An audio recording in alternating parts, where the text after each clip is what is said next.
Hello guys, வணக்கம். இன்றைக்கி பார்த்தீங்கன்னா நம்ம தமிழ்நாட்டு தில்லுமுல்லு அரசை பற்றி தான் பேச போகிறோம். ஸோ இஸ்லாமிய மக்கள் ஓட்டு வந்து தாவேக்கா மீது சாயுமா அப்படின்றது தான் இன்றைக்கான கேள்வி. என்னன்னு பார்த்தீங்கன்னா, நம்ம தாவேக்கா விஜய் வந்து ரீசெண்டாக இஸ்லாமிய மக்களை சந்தித்து நோன்பு செலிப்ரேட் பண்ணியிருந்தார். ஸோ இதனால் வந்து திமுக அரசு இத்தனை நாளாக இஸ்லாமிய மக்களை ஏமாற்றி வைத்திருந்தாங்கன்றது ஒரு கருத்து போயிட்டுருக்கு.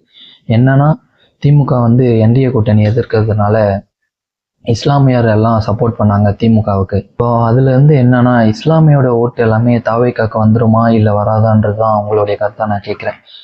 இஸ்லாமியர் மக்கள் வந்து தாவேக்காவை நம்பி இருக்கிறாங்களா இல்லை திமுகவை நம்பி இருக்காங்களான்றதை கமெண்ட் பண்ணுங்க. தென் நெக்ஸ்ட் பார்த்தீங்கன்னா, தமிழ்நாட்டில் வந்து இந்திய தேர்தல் ஆணைய சட்டம் தான் ஃபாலோ பண்ணிட்டு இருக்காங்க. நம்ம ஒரு சில வீடியோ பேசியிருந்தோம். ஸோ அதில் பார்த்தீங்கன்னா, இப்போ ரீசெண்ட் டேஸில் எலெக்ஷன் கமிஷன் வந்து சர்வேலன்ஸில் இருக்கும்போது ஓவராலாக வந்து 42 கோடி வந்து கைப்பற்றியிருக்காங்க. ஸோ இதில் இருந்து நிறைய மக்கள் வந்து அஃபெக்ட் ஆகியிருக்காங்க. என்னன்னு பார்த்தீங்கன்னா, சில பேர் வந்து வீடியோவுமே பேசி போட்டுருந்தாங்க. என்னுடைய குழந்தைக்கு நான் ட்ரீட்மெண்ட்டுக்காக பணம் எடுத்து போனேன், அதை வந்து போலீஸ் கைப்பற்றியது. என்னுடைய அம்மாவுக்கு மருத்துவ செலவு, ஸோ என்னுடைய பசங்களுக்கு ஃபீஸ் கட்டினேன், என்னுடைய மொபைல் வாங்கிறதுக்கு.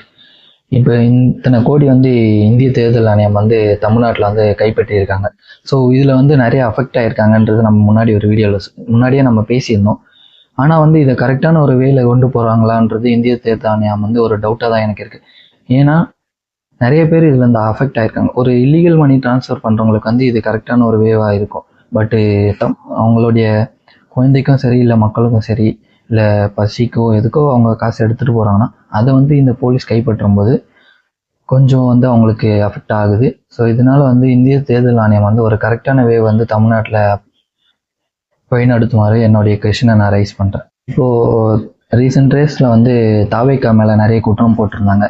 என்னன்னு பார்த்தீங்கன்னா, தாவேக்கா வந்து பூஸ்ட் வந்து மக்களுக்கு இலவசமாக கொடுக்குது. ஸோ இதற்கான மணி வந்து எங்கேருந்து வருது, விஜய் கிட்டேருந்து வருதா இல்லை ஆதவ அர்ஜுனா கிட்டேருந்து வருதான்ற ஒரு சோர்ஸ் வந்து எங்கேருந்து வருதுன்னு மக்கள்கிட்டயே போயிட்டு இருந்தது. அது வந்து ரீசெண்டாக இப்போது ஒரு சில நியூஸ் சேனலில் ரிப்போர்ட் போட்டிருந்தாங்க. திமுக அரசு வந்து நிறைய ஒரு சில இலவச பொருள் கொடுத்துருந்தாங்க.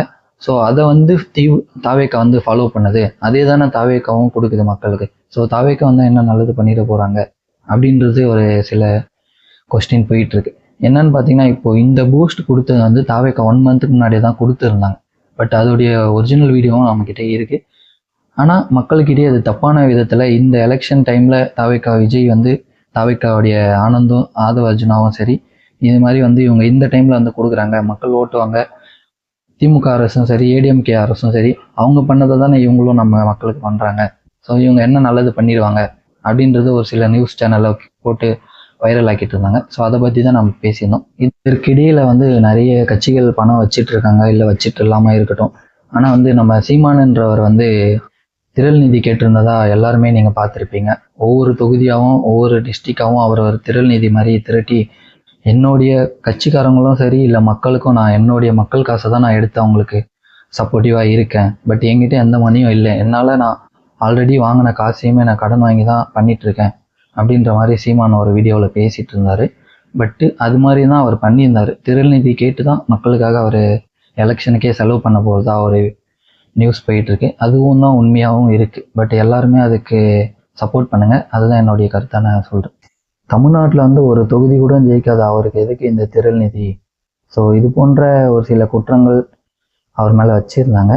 பட் அவர் வந்து இது வரைக்கும் எந்த கூட்டணியும் வைக்கல.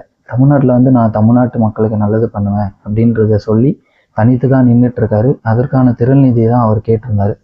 பட் இந்த வீடியோவில் அவர் என்ன சொல்லியிருந்தாங்கன்னா, சீமான் வந்து இது வரைக்கும் தமிழ்நாட்டில் ஒரு தொகுதியும் ஜெயிக்கல, அவர் வந்து என்ன கிழிக்க போகிறாரு என்ன அந்த மாதிரி ஒரு சில வார்த்தைலாம் பண்ணி பேசியிருந்தாங்க.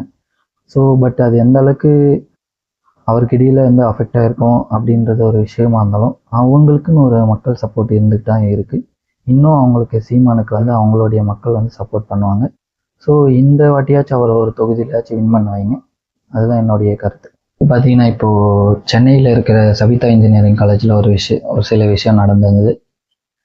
வாட்ச்மேன் வந்து ஒரு நாயை கல் எடுத்து அடித்து கொண்டுட்டா ஸ்டூடெண்ட் வந்து வீடியோ எடுத்து போட்டிருக்காங்க. ஸோ இது வந்து ரொம்ப ட்ரெண்ட் ஆகி ப்ளூ கிராஸ்லேருந்து வந்து ஒரு விசாரணை பண்ணும்போது அது வந்து கை கலப்பாகி ஒரு அடித்தடி வரைக்கும் போயிட்டு நிறைய பிரச்சனை அங்கே வந்து போயிட்டு இருந்தது. ஸோ இதற்கான ஆக்ஷன் வந்து என்ன எடுத்தாங்கன்றது ஒரு கேள்விக்குறியாக தான் எனக்கு போயிட்டுருக்கு. உங்களுக்கு யாராச்சும் இதுக்கான ஆக்ஷன் என்ன ப்ராப்பரான ஆக்ஷன் எடுத்திருந்தாங்கன்னா கமெண்ட் பண்ணுங்கள். அந்த கவிதா ஸ்டூடெண்ட்டாக தெரிஞ்சிருந்ததுன்னா